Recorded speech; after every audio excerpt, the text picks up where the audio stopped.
Well, we'll call it slow improvement. We've still got a lot of cloud cover hanging in, but at least the rain has more or less let up, and it was fairly widespread across southern counties this morning. Check out the precipitation distribution.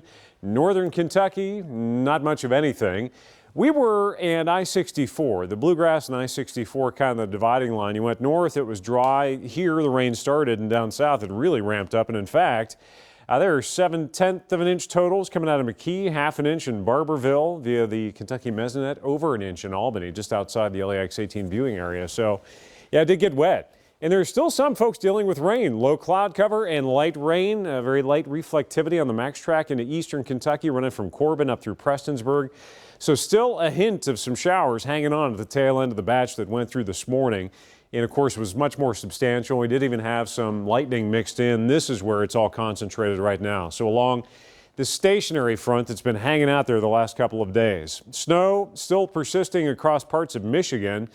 And here comes a front that'll sweep through later on this evening. Really all it's going to do is keep things quiet, keep things tamped down, keep the air relatively dry, but then the moisture surges back in tomorrow. So showers likely.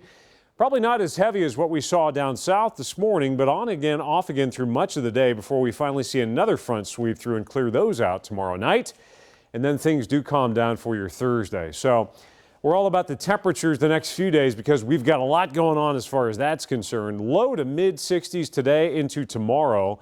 Wednesday's high in the mid 60s will only be a few degrees shy of the record high, 68, which is the record high today as well. So the next 2 days we've got a record of 68.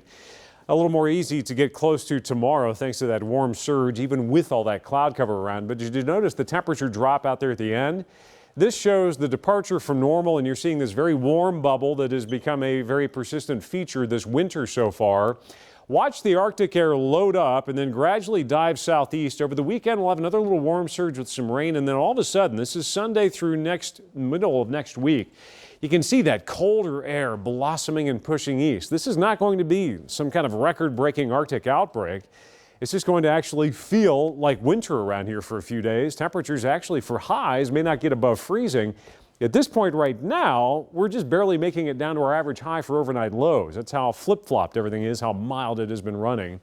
We're a good 20 degrees above our average high today with that high in the low 60s. Few showers persist out east, otherwise mostly to partly cloudy and quiet.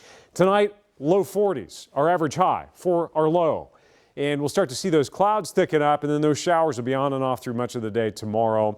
Maybe some isolated thunder showers into our far southern counties. A cooler break Thursday, and then temperatures bump back above average in the 50s with rain likely. Maybe a hint of a wintry mix at the onset Saturday morning and again Saturday evening as it winds down. But the big story, yeah, winter is here, and for more than just one day, a little bit of a cold snap brewing early to the middle of next week.